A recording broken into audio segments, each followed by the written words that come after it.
Hello ಎಲ್ರಿಗೂ ನಮಸ್ಕಾರ. ನಾನು ನಿಮ್ಮ ಜಯಶ್ರೀ ಶೆಟ್ಟಿ. ಸೊ ಇವತ್ತಿನ ರೆಸಿಪಿ ಏನಪ್ಪ ಅಂತ ಅಂದರೆ ಎಗ್ ಕರಿ ಹೀಗೆ ಈಸಿಯಾಗಿ ಕ್ವಿಕ್ಕಾಗಿ ಹೇಗೆ ಮಾಡೋದು ಅಂತ ನಾವು ನೋಡೋಣ.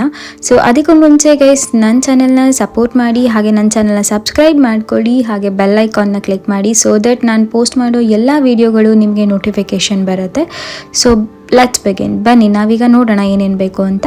ಸೊ ಮೊದಲಿಗೆ ನಾನು ಇಲ್ಲಿ 2 ಟೊಮೆಟೊ, ಹಾಗೆ ಒಂದು 7 ರಿಂದ 8 ಹಸಿಮೆಣಸಿನ್ಕಾಯಿ, ಹಾಗೆ ಸ್ವಲ್ಪ ಕೊತ್ತಂಬರಿನ ರುಬ್ಕೊಳ್ತಿದ್ದೀನಿ ಮಸಾಲೆಗೆ. ಸೊ ಅದಾದಮೇಲೆ ನಾನು ಒಂದು ಪ್ಯಾನಿಗೆ ಸ್ವಲ್ಪ ಆಯಿಲ್ ಹಾಕಿ ಎಣ್ಣೆ ಕಾದಿದ್ದಾದಮೇಲೆ ನಾನು ಪಲಾವ್ ಎಲೆ, ಚಕ್ಕೆ, ಲವಂಗ ಹಾಕಿ ಸೋಂಪು ಹಾಕಿ ಸ್ವಲ್ಪ ಹೊತ್ತಾದಮೇಲೆ ನಾನು ಎರಡು ಆನಿಯನ್ನ ನಾನು ಕಟ್ ಮಾಡಿ ಇಟ್ಕೊಂಡಿದ್ದೆ. ಸೊ 2 ಆನಿಯನ್ ಹಾಕಿ ಸ್ವಲ್ಪ ಅದು ಟ್ರಾನ್ಸ್ಪರೆಂಟ್ ಆಗೋವರೆಗೂ ವೆಯ್ಟ್ ಮಾಡಿ ಶುಂಠಿ ಬೆಳ್ಳುಳ್ಳಿ ಪೇಸ್ಟ್, ಹಾಗೆ ಸ್ವಲ್ಪ ಅಂದರೆ 1 ಟೊಮೆಟೊನ ಹಾಕ್ತಾ ಇದ್ದೀನಿ. ಸೊ ಆಲ್ರೆಡಿ ನಾನು 2 ಟೊಮೆಟೊ ರುಬ್ಬಿರೋದಕ್ಕೆ ಹಾಕಿರೋದ್ರಿಂದ 1 ಟೊಮೆಟೊ ಅಷ್ಟೇ ಇಲ್ಲ ಹಾಕ್ತೀನಿ.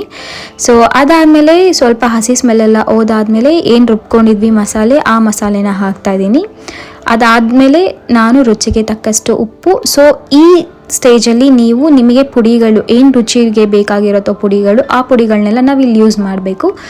ಅಂದರೆ ಇವಾಗ ಖಾರದ ಪುಡಿ, ಕಲರ್ಗೋಸ್ಕರ ಖಾರದ ಪುಡಿ ಹಾಕ್ತೀನಿ, ಸ್ವಲ್ಪ ಗರಂ ಮಸಾಲ, ಧನಿಯಾ ಪೌಡರ್.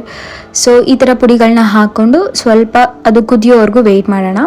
ಸೊ ಅದು ಕುದಿಯೋವರೆಗೂ ವೆಯ್ಟ್ ಮಾಡಿದ್ದಾದಮೇಲೆ ನಾನು ಇಲ್ಲಿ ಒಂದು 7 ಮೊಟ್ಟೆನ ನಾನು ಬೇಯಿಸ್ಕೊಂಡಿದ್ದೆ ಮುಂಚೆನೇ. ಸೊ 7 ಮೊಟ್ಟೆ ಬೇಯಿಸ್ಕೊಂಡಿರೋ ಮೊಟ್ಟೆನ ಅರ್ಧ ಕಟ್ ಮಾಡಿ ನಾನು ಇವಾಗ ಏನು ಕುದೀತಿರೋ ಮಸಾಲೆಗೆ ಹಾಕ್ತಿದ್ದೀನಿ. ಸೊ ಇಷ್ಟೇ ಇವತ್ತಿಂದು ರೆಸಿಪಿ ಆಗಿತ್ತು. ಇದು ತುಂಬ ಈಸಿ.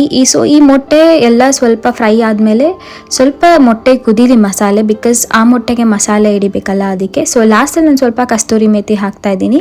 ಸೊ ಇದು ತುಂಬ ಈಸಿ ಆ್ಯಂಡ್ ತುಂಬ ಕ್ವಿಕ್. ನಮಗೇನು ಅಷ್ಟೊಂದು ಐಟಮ್ಸು, ಅಷ್ಟೊಂದು ಪದಾರ್ಥಗಳು ಬೇಡ ಇದನ್ನು ಮಾಡೋದಕ್ಕೆ. ತುಂಬ ಕ್ವಿಕ್ಕಾಗಿ ಮಾಡಿಕೊಡ್ಬೋದು. ನಿಮ್ಮ ಮಕ್ಕಳೇನಾದರೂ ಇವಾಗ ಸಪೋಸ್ ಏನಾದರೂ ತಿನ್ನಬೇಕು ಅಂತ ಅನ್ನಿಸ್ದಾಗ ನೀವು ಇದನ್ನು ಮಾಡಿಕೊಡಿ. ತುಂಬ ಚೆನ್ನಾಗಿರುತ್ತೆ, ಹಾಗೆ ತುಂಬ ರುಚಿಯಾಗೂ ಇರುತ್ತೆ ತಿನ್ನೋದಕ್ಕೆ. So thank you all. Bye. ಹೀಗೆ ಸಪೋರ್ಟ್ ಮಾಡಿ ನನ್ನ ಚಾನಲ್ನ ಸಬ್ಸ್ಕ್ರೈಬ್ ಮಾಡ್ಕೊಳ್ಳಿ.